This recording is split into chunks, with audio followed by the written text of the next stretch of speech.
Hey there, welcome back. In case we haven't met yet, my name is Bea and I love to code the heck out of Squarespace and teach other designers how to do it too. Today is day number 6 of the 12 days of Christmas, so we're halfway there. In this series, I'm sharing with you one new customization tutorial for Squarespace every single day until December 12th. So today's tutorial is something that can come in very handy when you have a couple of different blog pages on a site, but you're using them for different purposes. So if you want to have a different look for one of those pages, this tutorial is for you. We're going to be tackling how you can change the number of columns and the aspect ratio of the thumbnails for one specific blog page in 7.1. So if this is something that you want to do for your current project, or if it's something that you want to learn how to do for a future client project, make sure to keep on watching. Okay, so here I am in a 7.1 site, and right now I have 2 blog pages. So I have one of them that I'm using for case studies. So here you can see how I have like client work displayed in here. And then I have another one for regular blog posts.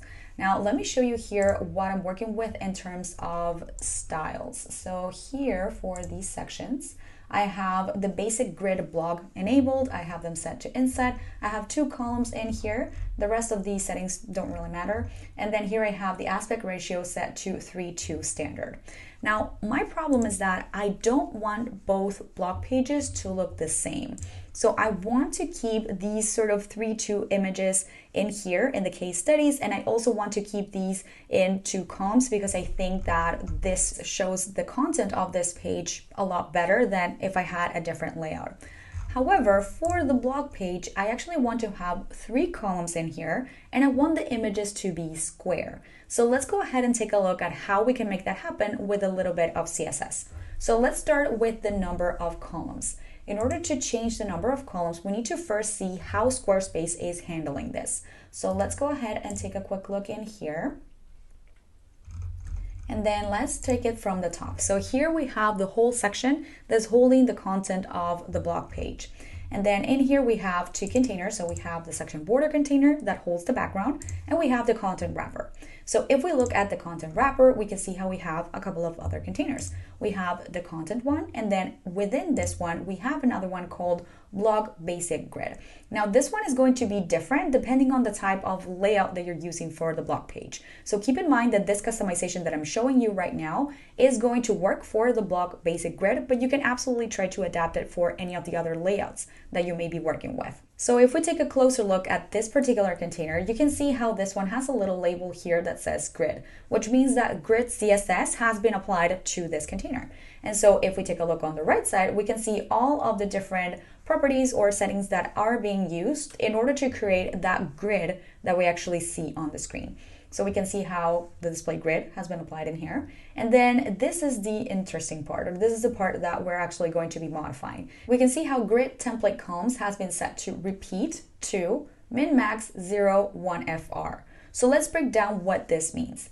This means that we have a repeat of 2, so 2 columns, or we're going to be repeating the same value twice, of a min max of 0 1 fr. So the min max is basically setting the limits of how small and how big each of the columns are going to get. So each of the 2 columns are going to get. It starts from 0, so the smaller it can get, or the smallest it can be, is 0. And then the biggest it can be is 1 fr, which means 1 fraction of the space. So this little value here is creating 2 equally sized columns that can be as small as 0 and as big as 1 portion of the space that we have in here. So what we can do in our situation is basically replace this grid template columns value for something that is creating the same type of column. So we can keep the same min max value of 0 1 fr because we want all of the columns to be pretty much the same width. But instead of repeating that twice, we can repeat it more times. We can repeat it 3 times or 4 times or 5 times, depending on how many columns we actually want to have on our website. So I'm going to go ahead and change this real quick in here so that you can see everything in action. So if I were to swap just that 2 number for a 3, you can see how now we have 3 columns on our screen. If I were to set this to 1, you can see how now we have just one single column in here. So we have all of our blog posts stack. And so basically this is the only thing that we need to change in here to be able to set a different layout for this page versus the one that we have for the case studies. So let's go ahead and do this. So what I want to do here, I actually want to keep the same media query that Squarespace is using in here because I want the breakpoints that Squarespace already has. So when it breaks it down to a different number of columns on mobile, I still want that to apply. I don't want to mess with that. I just want to style things starting from 768 pixels, so above that sort of tablet/mobile breakpoint, all the way up to really large screens. So how I'm going to do this is I'm going to be creating a media query. So I'm going to be reusing that breakpoint. And then I'm going to target the same container because this is the one that is currently carrying the original value. So I'm going to be reusing this selector in here. Let's go ahead and start with that.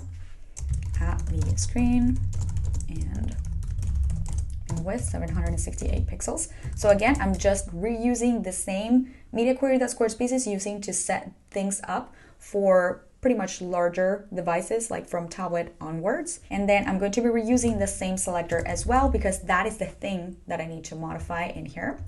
And so what I'm going to do is I'm going to apply the grid template columns. I'm going to grab all of this in here. This is the property and the value that we're going to be using in here. Now, a couple of notes. The first one here is that, well, we need to change this one for the number of columns that we want to have on the screen. So I want to say that I want 3. And the second thing that you need to keep in mind in here is that when you're using these sort of functions, so when you're using the repeat function or the calc function inside your custom CSS window, we need to change a little bit the syntax of the actual value of that function in order for the custom CSS window to understand what we're trying to say. We're not going to dive into the details of why that happens here or why we need to add extra stuff in the custom CSS window. I'm just going to show you what you need to do. So when you're using the repeat function, or again, the calc function, what you need to do is pretty much escape the content that we have in here, the value that we have in here. So we're going to do that by adding the little squiggly line that I always forget the name of. And then we're going to grab all of the value that we have in here and we're going to wrap it in between quotes. So once we do that, you can see how now the code actually applies on the screen and we can see how we have our 3 columns created in here. Now, of course, we don't want this change to happen globally because right now, if I were to save this and then go into case studies, what's going to happen is that the change is going to apply in here too. And like I said, I want to keep my case studies to 2 columns. I don't want to have 3 in here. So what we need to do is modify the selector slightly to be able to include the page ID that we have for this specific page so that the change only applies to this particular blog page. So let's go ahead and do a quick inspect here. And we're going to go all the way up to the body tag.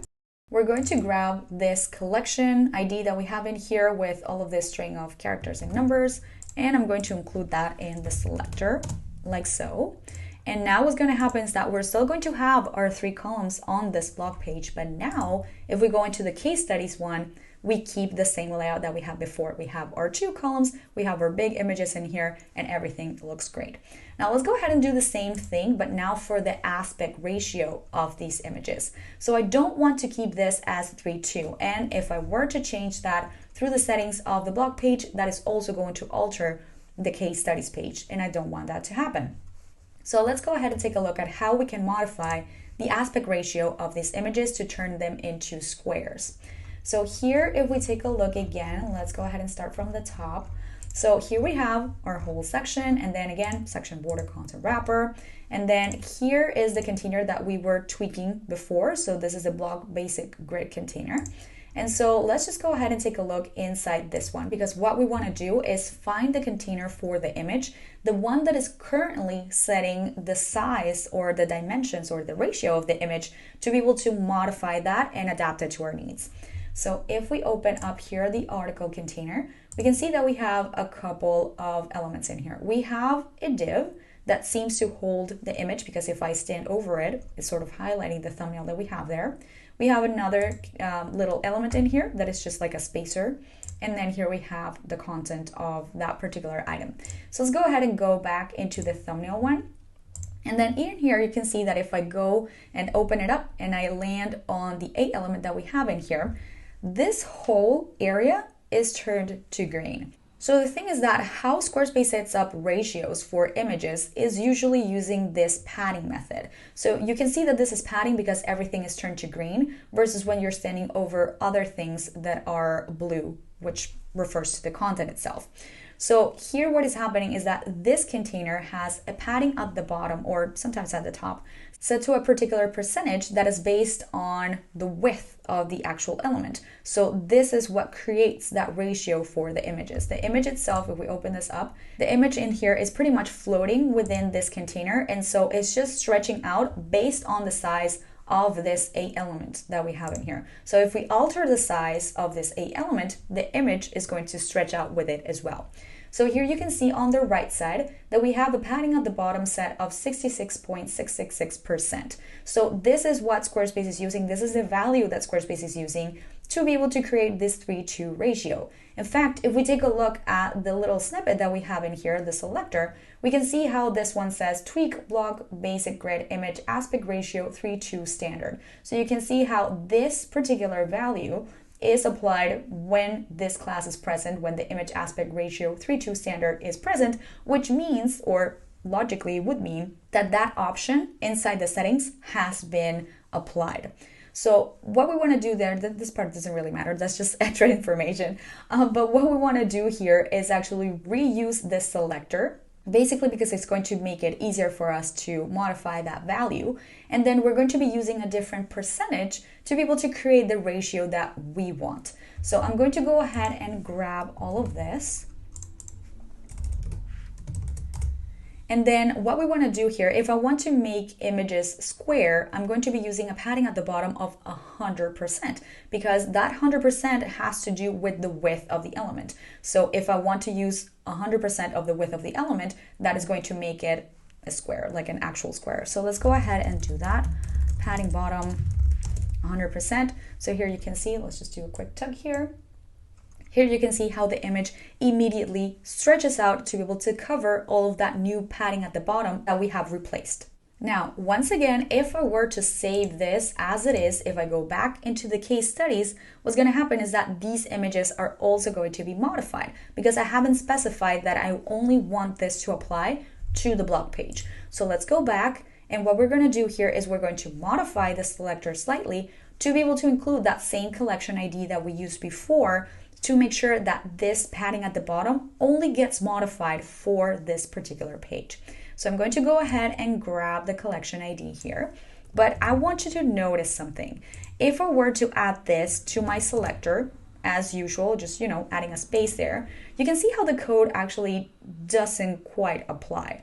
And the problem here is that this first class that we have in the original selector actually belongs to the same container where the collection ID is coming from. So let me show you that real quick here. If I were to inspect this and go all the way up to the body tag, so this is where I'm getting that collection ID from. If we take a look through all of the different settings that we have in here, all the way up here, you can see how we have tweak block basic grid image aspect ratio 3:2 standard. So that class that we have in our selector belongs to the same container where we're getting the collection ID from. So what that means is that when we add that collection to our selector, we need to make sure that that one is sort of attached or without any spaces away from the class that also belongs to that container. And once we have those two things together, you can see how now the browser can correctly translate our code and now apply the styles that we want to have on this blog page. So once we save this, you can see that if I go back into the case studies, here we have our 3:2 images and we have our 2 columns, but now on the blog page, we have everything set to 3 columns and we have square images. And then if we take a look here on mobile, you can see how here we still have everything stacked the way that it would if we were working with like the native settings in here. And that is because we have the media query that we have applied in here that is making sure that that 3-column layout only applies from sort of tablet-ish devices all the way up to really large screens. And there you have it. That's how you can modify one of the blog pages in 7.1 to change the number of columns and or the aspect ratio of the thumbnails. Really hope that you found today's tutorial helpful. If you did, make sure to give this video a big thumbs up. Subscribe to the channel so that you don't miss out on the next days of this series, and I will see you tomorrow.